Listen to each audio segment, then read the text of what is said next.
14-year-old Elizabeth Smart could never have imagined that such a tragedy would befall her when she was awakened by a stranger in the place where she felt safest, her own bed.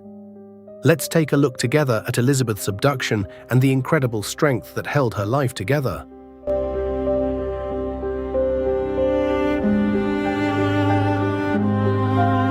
Elizabeth N. Smart was born on November 3, 1980, in Salt Lake City, Utah.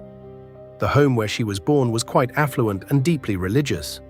Raised in the Mormon faith, Elizabeth had 5 siblings named Mary, Charles, Edward, William, and Andrew. Her parents, Ed and Louis, took great care of all their children and used all their financial resources to support their hobbies. Little Elizabeth's hobby was playing the harp. At events held in Salt Lake City, Elizabeth, who captivated everyone with her talent and was highly skilled at playing the harp, had performed at an event on June 5, 2002, and enchanted the audience. However, this performance, which the audience loved, was not enough for Elizabeth, and she felt very down that evening because she considered her performance a failure. As was the case every evening, she sat down at the dinner table at 6 o'clock to eat the delicious potatoes Louis had prepared. But Elizabeth appeared quiet and withdrawn. Her family, not wanting to burden the child who was going through the transition to adolescence, respected her sadness and understood when she went to her room and went to bed early that evening. However, in the early hours of the morning on June 5th, around 4 a.m., Ed Smart and his wife, Louis Smart, were urgently awakened by their daughter, Mary. 9-year-old Mary explained that her older sister, Elizabeth, with whom she shared a room and a bed, had been abducted by an armed man. Since the family did not believe such a situation was possible, they initially tried to calm their daughter by telling her that Elizabeth was fine and that it was just a nightmare. But unable to bear it any longer, when they checked the room, they realized their daughter was not in bed. As the mother and father began searching the house frantically, they noticed that the curtain on the kitchen window, which they had left open to let the smell of the potatoes they'd cooked that evening waft out, had been cut, and the kitchen door, which they had locked, was no longer locked. At that point, the family realized that their daughter Mary hadn't been having a nightmare and that their little girl had been abducted. That night, when a family was plunged into darkness, was just the beginning of a 9-month-long ordeal. The father, Ed, immediately called 911 and then alerted his friends, neighbors, and the congregation of the church they attended. His move was driven by the hope of finding his daughter as soon as possible with the help of a large group. But as everyone who heard the news arrived at the house, the investigation became more difficult, and finding evidence regarding the little girl's disappearance grew harder.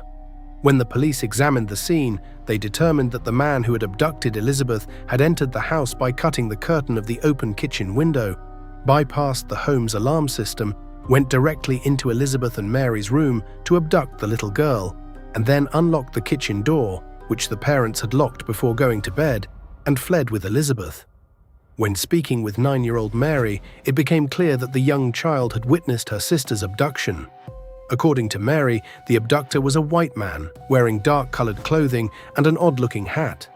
The man, who had very hairy arms, was between 5 feet 7 inches and 5 feet 9 inches tall, and when he realized the little girl had noticed him, he told her that if she made a sound, he would kidnap her too. The voice sounded very familiar to the girl. However, because she was so scared, she pulled the blanket over her head and couldn't get out of bed for about 2 hours. She didn't find the courage to tell her parents about the incident, which occurred around 2 a.m.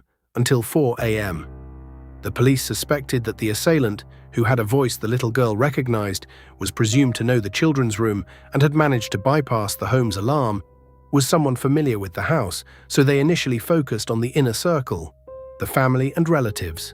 After quickly investigating the family, the police determined that the parents had nothing to gain from making their children disappear and quickly ruled them out. However, male relatives close to the little girl were considered potential suspects from the very beginning, and close male relatives, primarily the uncles, were summoned to the police station. The summoned relatives were subjected to hours of intense questioning and lie detector tests. However, no suspicious behavior was detected in any of the Smart family's relatives. As a large crowd, police and helicopters meticulously searched the area around the family's home and the mountainous terrain behind it, the police felt cornered, having no suspects to go on. Investigators who thoroughly looked into the family learned that the wealthy family had provided employment for a few weeks or months to help people in need or the homeless, and had handled minor home repairs or yard work in this way. Focusing on these individuals, whom they considered suspects because they knew the family, the police learned that the family had provided employment to 60 people over the past few years, which meant there could be 60 new suspects. Could one of these people have kidnapped the family's daughter, who had offered him a job? Based on Merrin's description, the police narrowed down the 60 people and identified Richard Ray as a strong match. Richard had been fired after working for the family for 8 months because he was suspected of stealing jewelry. However, the family had not reported him to the police because they considered him a kind person. Known for having a good rapport with the children in the home, Richard had served time in prison for theft and was later released on parole. With no prior convictions for kidnapping or sexual assault, and because he was very familiar with the home's security system, he was considered an ideal suspect by the police and was arrested on June 14th, 9 days after the incident. After his arrest, a search of the man's home revealed Louis Smart's jewelry and a beige golf hat. Upon finding this hat, the police suspected it might be the one Merrin had described as an odd-looking hat. After these findings, Richard was questioned. He denied the allegation that he had kidnapped Elizabeth and stated that he had been at home with his wife that night and had been asleep. However, despite his wife's confirmation, the police did not find this explanation credible and subjected him to a polygraph test. The man who passed the polygraph test had his DNA samples and fingerprints taken, which did not match the evidence found at the scene. However, the investigators did not want to start over and insisted that this man was the perpetrator. With no evidence to hold Richard on, the police still did not release him and made every effort to get him to confess. Subjected to intense interrogations, torture, and a ban on seeing his family, Richard Ray continued to maintain his innocence despite the psychological torment he endured and insisted he had committed no crime.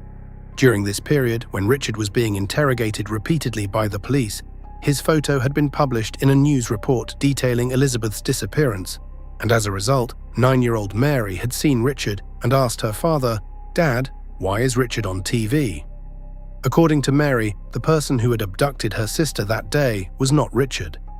Ed, who had trusted his young daughter's account from the very beginning, had called the police to help Richard, whom he had secretly believed to be innocent all along, and had relayed his daughter's statements to the investigators.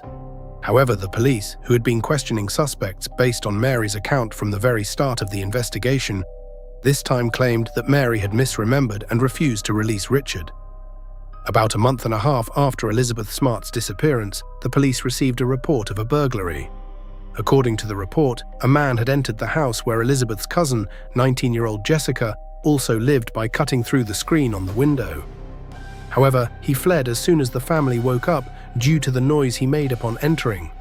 The police claimed that since the suspect was Richard, this situation did not constitute an attempted abduction, and that it was likely young people trying to play a prank on the family who had cut the screen.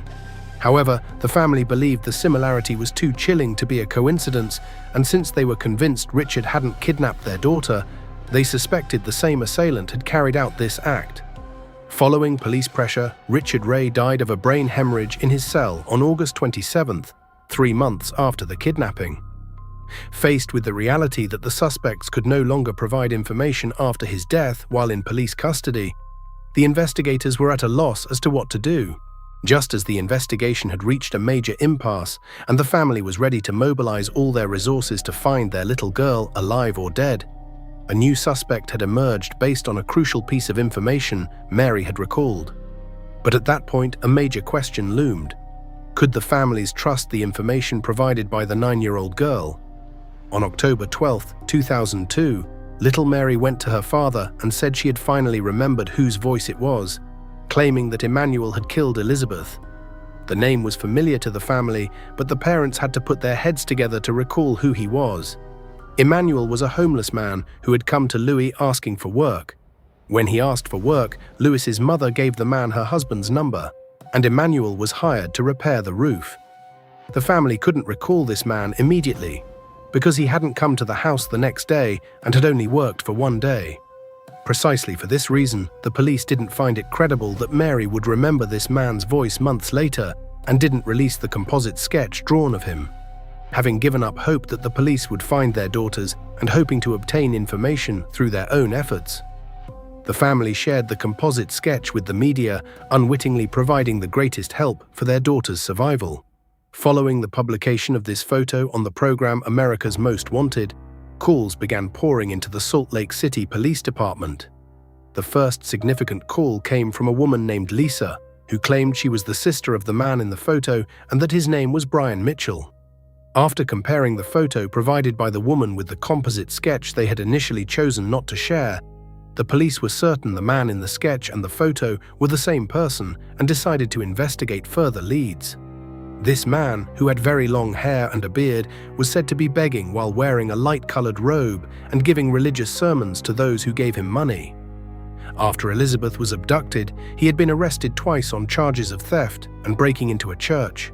According to people who recognized him in the area where he was begging, he was frequently seen with two women wearing robes and veils similar to his own. One of these women was a middle-aged woman and his wife. The other was their daughter, whom they introduced to people as Austin.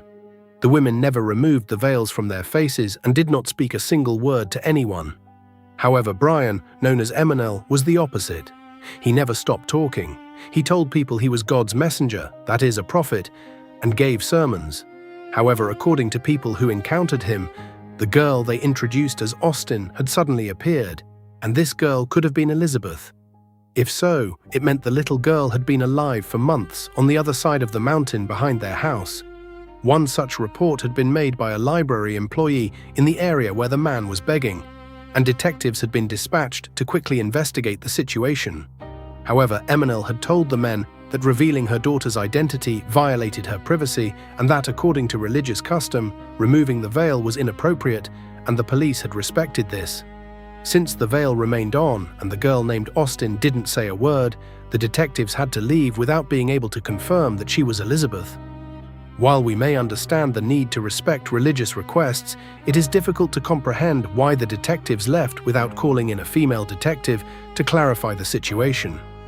Following the composite sketches released by the family to the media, another call came from a woman named Debbie, who identified herself as Brian's second wife, from whom he had separated 18 years ago. The woman explained that although she hadn't heard from the man in years, he was capable of committing such a brutal act, but lacked the intent to kill.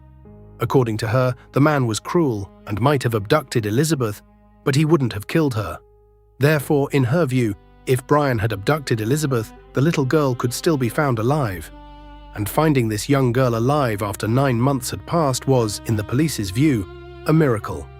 By March 12, 2003, the police had received reports from people who claimed to have seen these 3 individuals in Salt Lake City. However, the trio was no longer wearing robes, nor were the women wearing veils. When these individuals, dressed in ordinary clothes, were stopped by police, the man identified himself as Peter and said they were traveling as a family. However, officers quickly noticed inconsistencies in the story. Although he claimed to be a tourist, he could not provide a passport and instead gave unusual explanations for why he did not have one.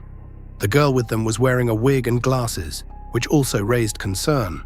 When officers asked her questions, her answers seemed hesitant and guarded. Sensing that something was not right, police made an important decision. They separated the girl from the adults and spoke with her privately. According to investigators, the girl appeared extremely frightened. One detective gently told her that her family was still searching for her and cared deeply about her. That moment changed everything. When her family was mentioned, the girl finally confirmed that she was Elizabeth. With that, officers removed her from the situation and took her to the station. At the same time, her father, Ed Smart, was contacted and told there had been a major development in the case. He arrived overwhelmed with fear, worried that the news might be the worst possible outcome. Instead, he was reunited with his daughter. It was an emotional and unforgettable moment for the family. Elizabeth later shared that her ordeal had begun on June 5, 2002, when she was taken from her home by a stranger and forced to go with him. He led her into a remote area where he and a woman, Wanda Bazi, had been staying. At first, Elizabeth may have hoped the woman would help her, but she soon realized that Wanda was assisting the man rather than protecting her. From that point on, Elizabeth was kept under strict control and forced to live in extremely difficult conditions. She later described being isolated, manipulated, threatened, and made to feel that escape was impossible. Over time, the fear and pressure she experienced made it very difficult for her to ask for help. Even when opportunities may have seemed close, the man, who called himself Emmanuel, claimed to have extreme religious beliefs and used those beliefs to justify his actions. According to investigators, he believed he was entitled to control others and had developed harmful plans involving multiple young girls. Wanda also supported many of his ideas and actions, which made the situation even more dangerous for Elizabeth. As the months passed, Elizabeth endured severe emotional trauma and lived under constant fear. Her eventual recovery by police became a turning point in the case and brought an end to a long and painful search. This case remains deeply affecting because it shows both the trauma a young person can endure and the importance of persistence in bringing someone home safely. As time passed since the abduction, Brian had convinced himself that he had Elizabeth completely under his control and had frightened her so much that she couldn't utter a single word to anyone. Relying on the psychological manipulation he had established, the deranged man had begun taking the girl to the city with his wife, but he had forced her to wear a veil. The little girl saw hundreds of faces she could have turned to for help, but she couldn't find the courage to lift her head and ask for it. Just as she had begun to venture out slowly, hoping to escape, she was devastated when the man told her that staying in the city was dangerous and that they were heading to California. After the trio quickly packed up and left for California, Brian tried to kidnap another little girl, but failed. With the police closing in, he decided to go even further away. But Elizabeth had been held with them long enough to figure out their way of thinking. Knowing that her chances of escape would diminish the further she got from her family in Utah, Elizabeth told the man that she had received divine inspiration, was certain her next husband was in Salt Lake City, and that they needed to return to Utah. The little girl's words resonated with the deranged man, and he decided to return to Utah once more. As a result, by returning to the city as if they were a tourist family, Elizabeth was rescued from the clutches of this violent couple and reunited with her family. The court proceedings regarding what had happened to the young girl began immediately after her rescue. However, once it became clear that the man suffered from severe mental illness, it was decided that he should be admitted to a clinic for treatment before standing trial. 6 years later, in 2009, the trial everyone had been eagerly awaiting finally began. Wanda Barzee, who had aided and abetted the abduction of the young girl when she was 14 and subjected her to cruelty, was sentenced to only 15 years in prison. When Elizabeth commented on this, she said the sentence deeply upset her because she believed that woman was purely evil. However, the court reserved the bulk of the sentence for Brian Mitchell, known as Emmanuel. Thus, Brian was sentenced to life in prison, taking into account all the crimes he had committed. While Brian served his sentence for the atrocities he committed behind bars, by 2018, Wanda Barzee was unfortunately released, which was deeply upsetting for Elizabeth. However, Elizabeth never became a prisoner of the horror she had endured. After reuniting with her family, the young woman continued her education and graduated from college. Elizabeth, who stated that she believed she would be killed the moment she was abducted, because she had never heard of anyone surviving such an ordeal, now works as a young activist to help and advocate for victims of abduction or sexual assault. Through the Elizabeth Smart Foundation, which she established under her own name, she works with volunteers to assist every victim she can reach. The young woman, who has written books sharing her experience and launched a YouTube channel where she answers questions, delivers highly inspiring talks about how she finds a reason to get back on her feet every day, rather than giving up on life in the face of the horror she endured, thereby sharing her healing journey. Now married and the mother of 3 children, Elizabeth is making a great effort to raise her own children to be mindful yet unburdened. What are your thoughts on this case? To me, this case feels less like a story of the brutality of being abducted and more like a story of resilience and a young woman's journey of self-reinvention. Because, as Elizabeth herself says, while this brutality was the worst experience of her life, she repeatedly emphasizes that it was also what made her the person she is today. In short, I hope all survivors who have managed to escape can find the strength to rise up. If you find yourself in a difficult situation, please don't hesitate to ask for help. That's what society is for. We've reached the end of another video. If you liked it, please like and subscribe. If you'd like to provide extra support for my content creation, you can make a donation. Thank you for watching.